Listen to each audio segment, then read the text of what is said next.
ګلونو په ګیدیو مې ګیدی نور بدلې خپل هیواد مې راغولی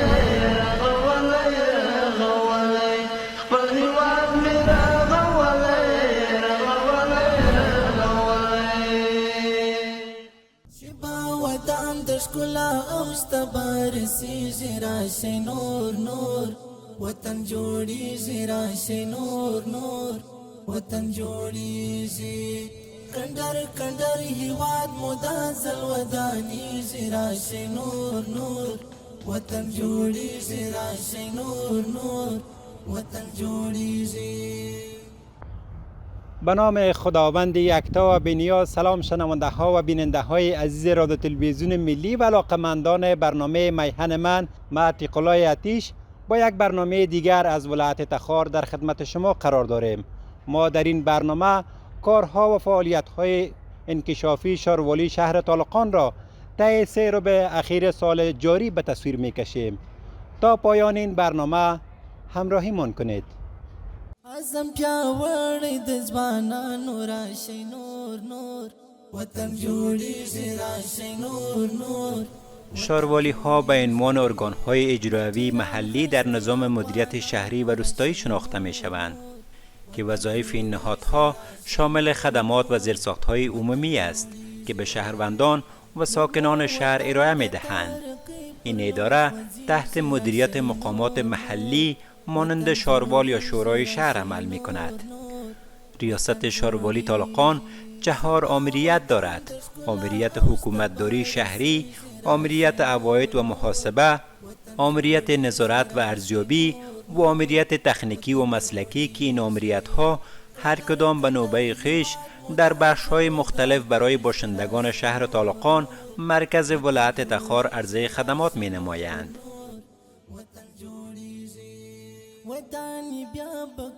شاروالی طالقان در سال روان در کنار تنظیف و نظم بخشیدن شهر پروژه های زیادی را در سطح این شهر تطبیق کرده است. انکشاف جاده عمومی و پیاده‌روهای داخل شهر بخشی از فعالیت های شاروالی طالقان دانسته می شود. مسئولان محلی تخار در جریان افتتاح کار انکشاف جاده عمومی شهر طالقان می گویند این پروژه به طول 400 متر و عرض 24 متر از چهارراه تلفروشی الا چهارراه شهیدی شهر طالقان به هزینه بیش از 26 میلیون افغانی توسعه می‌یابد. به گفته آنان با بهره برداری این سرک در کنار کاهش ازدحام ترافیکی برای مردم سهولت‌های خوبی فراهم می‌شود. اوس وخت کې د ښار ګڼه ګوڼه زیاته ده او دغه سړک چې اوس افتتاح شو دا خو تاسو ته معلومه ده چې دا مخکنی پلان دی او دا اوس افتتاح شو جوړیږي، نو په دې سره به انشاءالله د ښاریانو ستونزې کمې شي او د آینده وخت لپاره به انشاءالله موږ کوشش کوو چې نور ځایو کې کوم ځایونه لارې بندې دي او یا لارې خرابې دي هغه جوړې کړو.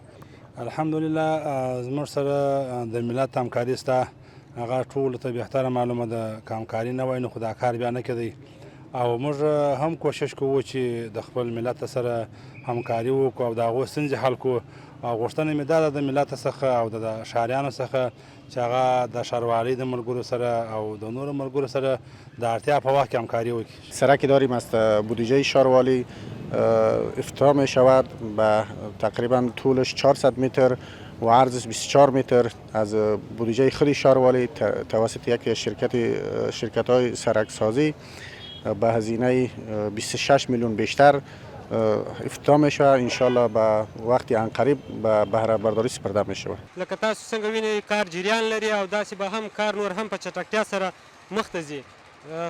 ښار خلکو ته دا اطمینان ورکوم چې انشاءالله په ډېر کم وخت کې به دا پروژه تکمیل شي. انشاءالله موږ اول کیفیت ته کار کوو، بیا په دوهم قدم کې د پروژې تیزوالي دپاره کار کوو چې ژر تر ژره ختمه شي او د خلکو مشکلات خلاص شي. مدازل ودانیږي راشئ نور نور وطن جوړیږي راشئ نور نور. در همین حال شاروال طالقان در جریان بررسی از کار توسعه و کانکریت‌ریزی پیاده‌روهای جاده عمومی طالقان میگوید روند برداشتن موانع و توسعه پیاده‌روها از ساحات دولتی با عرض 7.5 متر آغاز شده است. وی تاکید دارد که مطابق پلان و جدول زمانی پیاده‌روهای دو طرف سرک عمومی در کنار توسعه و کانکریت ریزی با مضایق نیز مزین می گردد که برخی از قسمت‌های آن تکمیل شده است.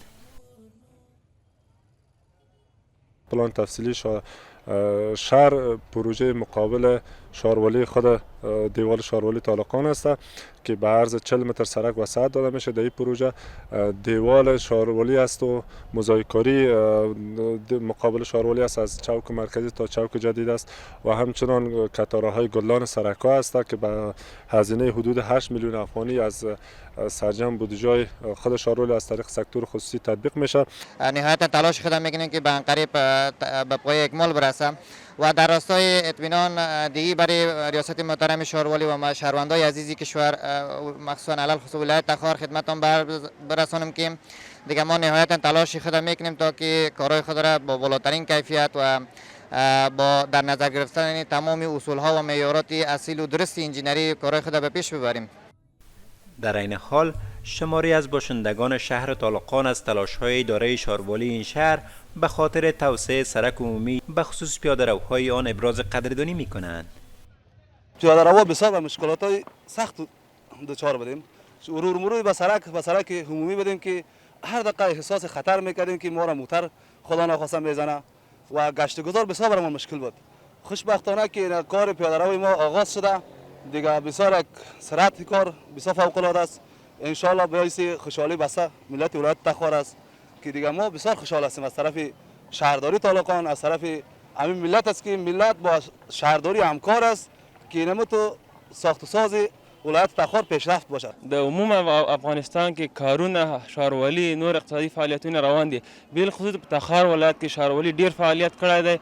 هغه جملې چې سرک سازي ده، دا سرک پیاده‌رو دی خو او غیخ څلور طرف ده د خسکفي پلنه تر هغه ګامالي پل پورې او هغه ځای نه دو طرف پول او د پیاده‌رو د شهروالی او د الحمد د اتاقونه شهروالی تنظیف خاطر جوړي.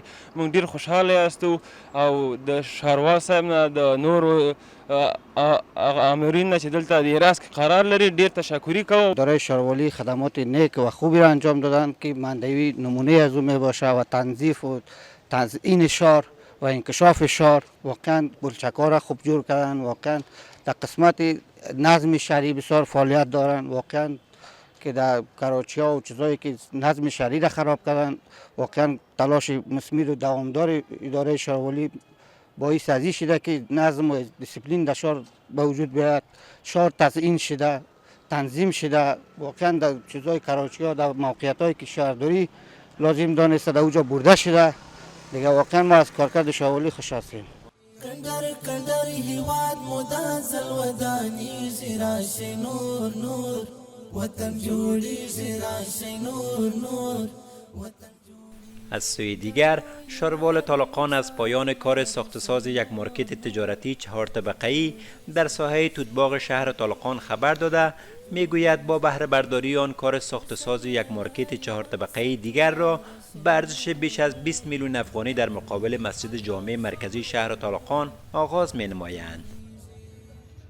مارکتی 4 طبقه در رسته مدرسه از ملکیت خود شاروالی است، از پول تشویقی خود شاروالی اونجا اعمار میگرده و در ضمن چند تا پولچکا هم هست و چند کوچام با کانکری ریزی است که از جمله داخل شاروالی ما از بیرون که سرکش مخروب است اونم در جمله کانکری ریزی است.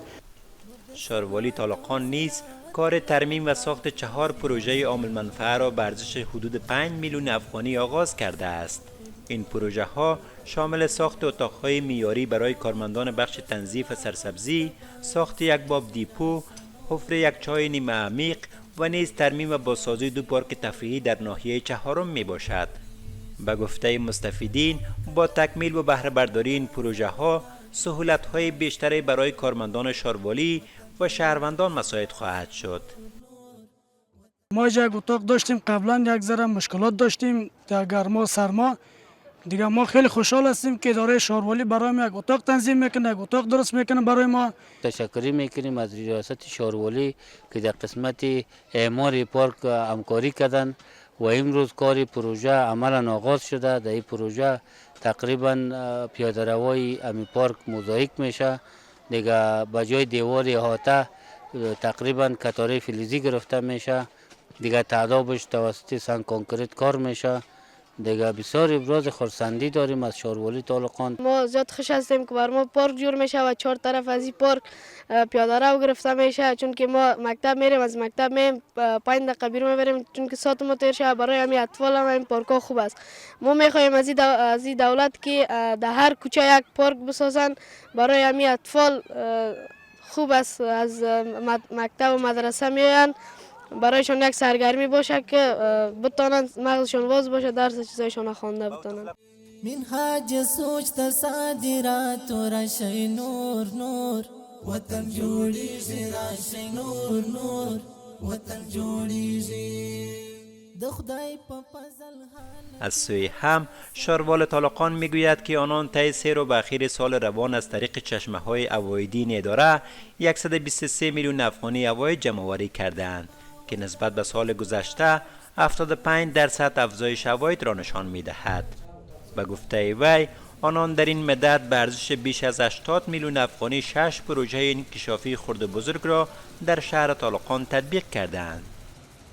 این سال ما در شهر طالقان 123 میلیون عواید در 3 ربع جمع کردیم. 75% از سالی گذشته ازدیاد عواید شده. در سال 1404 به حدود 6 پروژه خرد و بزرگ در سطح شهر طالقان تطبیق شده و یک تعداد پروژه به بهره برداری سپرده شده و یک تعداد پروژه دیگه هم زیر کار است، ادامه داره. شماری از آگاهان امور اقتصادی میگویند که تطبیق پروژه های انکشافی از سوی شاروالی طالقان در کنار این که برای مردم زمینه کار را فراهم کرده و نیز در راستای زیبایی و کاهش ازدحام شهری مؤثر واقع شده است. امارت اسلامی افغانستان از طریق ایجاد و یا تطبیق پروژه های عمرانی زمینه خدمتگزاری را برای مردم فراهم کرده و از طرف دیگر یک از دغدغه‌های مهم جوانان عبارت از بیکاری هست. تطبیق پروژه های کلانی را که شاروالی محترم در ولایت تخار روی دست گرفتن از قبیل انتقال مندوی به ساحه اسپینزر، انکشاف جاده ها، انکشاف شهر، ترمیم پل و پلچک، ترمیم جاده، اینها از جمله مسائلی است که میتواند در قسمت اشتغالزایی برای جوانان امر بسیار مهم است، قابل اهمیت است. عزم پیاوړی د ځوانانو راشي نور نور وطن جوړیږي راشي نور نور وطن جوړیږي مټیران غشتي. با این حال آمریت حکومتداری شهری شاروالی طالقان طی سیر و اخیر سال روان در کنار برگزاری دهها برنامه اجتماعی و فرهنگی، تشکیل اعضای بورد مشورتی و سایر فعالیت‌های دیگری را نیز انجام داده است. مسئولان در جریان برگزاری نشست‌ها با مردم می‌گویند مشارکت شهروندان برای ارائه مشوره‌ها، روند حکومتداری شهری و رفع چالش‌های شهرنشینان مؤثر بوده و از اعضای این بورد مشورتی می‌خواهد تا به خاطر تسریع روند فعالیت‌های دوامدار شاروالی و حل مشکلات شهرنشینان دیدگاه و نظریاتشان را با رهبری بورد مشورتی شریک سازند. دایر شدن بورد را به دور دوم انشاءالله با فال نیک میگیریم و امیدوار هستیم که یک بورد مؤثر در پیش بورد امورات ریاست شاروالی و در پیش بورد خدمتگزاری به مردم صادقانه در پهلوی ریاست شاروالی طالقان باشند. به زودترین فرصت کمیته ها جور میشه، انشالله اعضای کمیته ها انتخاب میشه و هر کس نظر به مو لیاقت و شایستگی و توانایی که داره از همین میان 21 نفر اعضای کمیته انشالله که در همین کمیته ها جای به جای میشوند و کمیته ها انشالله فعال میشه، کار به اهل کار بالای همگی یکسان تقسیم میشه. دیگه کار که به دوش یک نفر باشه کار به کندی پیش میره و ما کوشش میکنیم که همین کار بالای همگی به یکسان تقسیم بکنیم. با این همه شاروالی طالقان به خاطر ارتقای ظرفیت مامورانش چندین ورکشاپ آموزشی را راه‌اندازی کرده است. به گفته مسئولان توانمندسازی و ارتقای ظرفیت کارمندانشان در اولویت کاری آنان قرار دارد. نیاز است که ما و شما مسائل تکنولوژیکی را مخصوصا در شاروالی ها در بخش مالی داشته باشیم. سالهای گذشته را شما اگر یاد داشته باشین، کسایی که در دولت جمهوریت کار کرده باشند و قبل از اونم کار کرده باشند میفهمند که بعض مسائل ناشفاف که در امور مالی رخ میداد بیشترش نبود یک سیستم واحد مدیریت مالی بود. یعنی سیستم کاغذی در گذشته ها زمینه فساد را مهیا می ساخت. البته اینطور نیست که سیستم الکترونیک بیاید و زمینه فساد مطلقاً بند بشود. چنانچه که بشر روز به روز میخواهد زمینه فساد را چه در بخش مالی و چه در بخش جرایم ببندد، باز جرایم جدید، فساد جدید به وجود میاد، اما زمینه فساد را خیلی تنگ میکند. در سیستم واحد مدیریت مالی کسانی کار کردن میفهمند که وقتی که ما و شما از روی سیستم به کسی طرفه صادر بکنیم و بر اساس سیستم آویزش را درج بکنیم، باز زمینه فسادی را که کسی که میخواهد خدای نکرده دست به فساد بزنه خیلی تنگ میکنه. زخمی هیواد با بیا پپشو دریزی راشی نور نور وطن جوړیږي راشی نور نور وطن جوړیږي شبا وطن د ښکلا شاروالی طالقان ادامه کار انکشاف جاده ها و تطبیق پلان تفصیلی در برخی از ساحات شهر طالقان را جزئی از برنامه های مهم شهری عنوان می کند. مسئولان می گویند پلان تفصیلی شرق نهر شاروان در ناحیه ششم این شهر در سال 1366 در مساحت 120 هکتار زمین از سوی وزارت شهرسازی طرح و ترتیب شده و در اختیار شاروالی طالقان قرار گرفته بود که اکنون زمان آن رسیده است که این طرح عملی شود. در صورت تطبیق پلان تفصیلی سهولت‌های زیادی به بار میاد. برای فعلا مشکلات سرک‌ها، خدمات عامه، همه موضوعات در ساحه موجود است و در صورتی که پلان تفصیلی تطبیق شود ارزش ملکیت‌ها را مردم خودشان میدانند بهتر که ملکیت‌ها ارزشش بالا میرود، سرک‌های معیاری برشان ساخته میشود و خدمات عامه برشان ارائه میشود، مکاتب، کلینیک‌ها ایجاد میشود. ان شاءالله سهولت‌ها همه برای مردم فراهم میشود. همزمان با این بخش تنظیم و تنظیف شاروالی طالقان همه روزه تلاش می نماید تا زباله ها و کثافات جاده عمومی و نواحی شهر را گردآوری و به مکان از قبل تعیین شده انتقال دهد، کاری که به استقبال شهرنشینان روبرو می شود. فرهنگ شهرنشینی و دانستن فرهنگ‌ها یکی از نیازهای ضروری هر فرد و هر جوامع است، خصوصا خانواده که مراعات کردن این فرهنگ‌ها سبب میشه که ما یک شهری زیبا داشته باشیم. قسمی که ما میگیم شهر ما خانه ماست، بیایید آن را پاک نگه داریم. قسمی که ما خانه خود پاک نگه می‌داریم، شهر ما در حقیقت خصوصیت یک خانواده را به خود داره.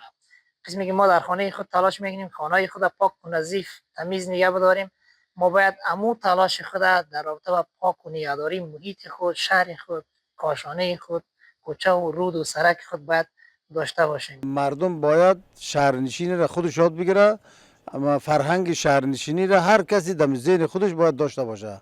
اگر ما شهرنشینی را یاد نگیریم شاروالی به تنهایی خودش کار کردن نمیتونه. امیدوار هستیم که در رأس شاروال زیب است به مردم بگه و مردم متنفذ شهر به مردم بفهمانه شهرنشینی را و شهرداری با شهرداری خود همکار و همدست باشه. دشکلا اوسته بارسیږي راشي نور نور وطن جوړیږي راشي نور نور وطن جوړیږي. با این همه مسئولان در شاروالی طالقان همکاری مردم را با این اداره در جهت داشتن یک شهر پاک و با نظم مؤثر عنوان می‌کنند، اما از شهرنشینان می‌خواهند تا در راستای تطبیق پروژه‌های بیشتر انکشافی و داشتن یک شهر زیبا و عاری از مشکلات با اداره شاروالی طالقان صادقانه همکاری نمایند. پرسمی یاری بنسټونه راشي نور نور وطن جوړیږي راشي نور نور وطن جوړیږي نور د صنعت او زراعت. شنونده ها و بیننده های عزیز رادیو تلویزیون ملی و علاقمندان برنامه میهن من، این بود داشته های برنامه ما در مورد کارها و فعالیت های انکشافی شاروالی شهر طالقان طی 3 روز اخیر سال جاری.